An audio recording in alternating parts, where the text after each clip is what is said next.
good morning mga kator. Papasok ako sa trabaho, iwanan ako ng shuttle, pambihira niya. So syempre kapag iniiwanan ka, wala lang mag-isa. Kaya dito ako sa Basian, wala mag-isa. Tapos sa likod, wala talaga. Kahit sa harap,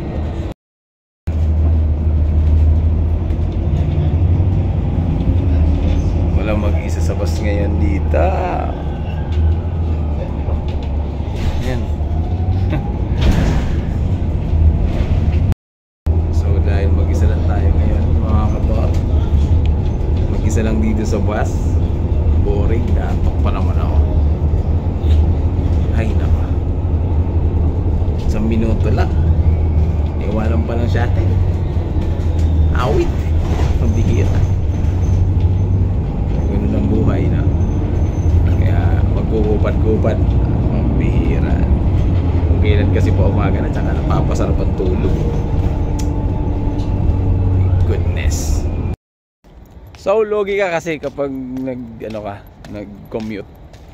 Dahil masakay ka na, tapos maglalakad ka pa from bus station to hotel, no? Siguro mga 5 to 10 minutes, ganun. Depende sa lakad mo. Yan, papasok ako, mag-isa lang.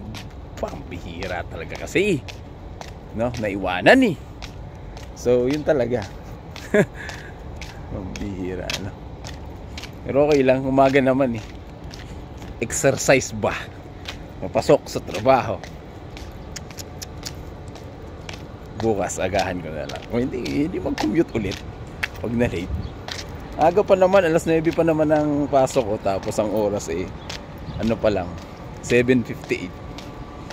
Mag-iisang oras kasi kapag nag-shuttle, ay kapag nag-commute ka. Pero pag nag-shuttle ka, 30 minutes lang. Kasi ang bus, maraming bus station hinihintuan.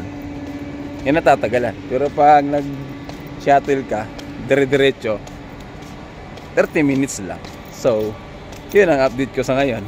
See you na lang sa mga susunod, no, mga kator. Kasi aga pa eh. Marami pa akong makakainit sa breakfast.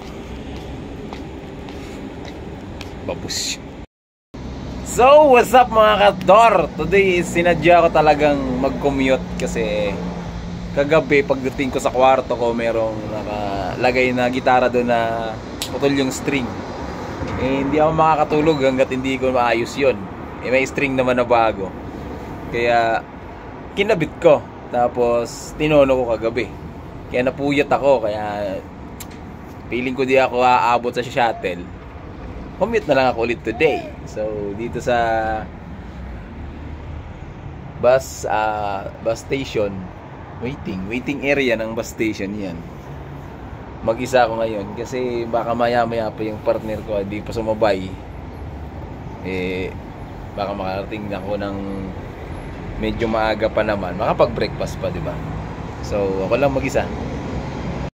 At ang waiting area, doon manggagaling yung bus. Sa part na yan, hintayin ko lang. Siguro after mga 5 minutes, nandito na yon. Although sumahod pala kahapon, malungkot yung mga empleyado. Malungkot yung mga empleyado kasi hindi deserve yung nakuhang sahod kahapon.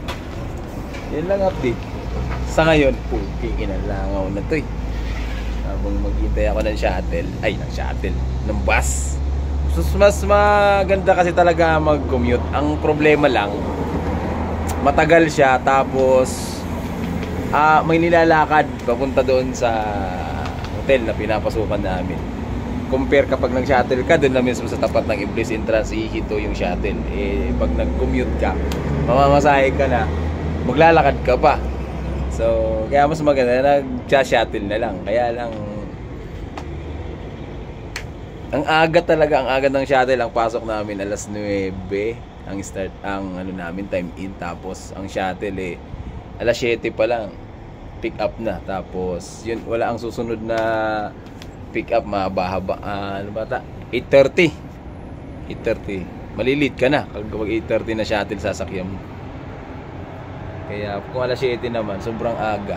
Kung gusto mo pumasok na maga, okay lang. Pero kung gusto mo mag-commute, saktuhan lang na pasok, nakapag-breakfast ka rin naman, okay lang. So, ganun lang. Nakalimutan ko kasi nag-vlog pala ako.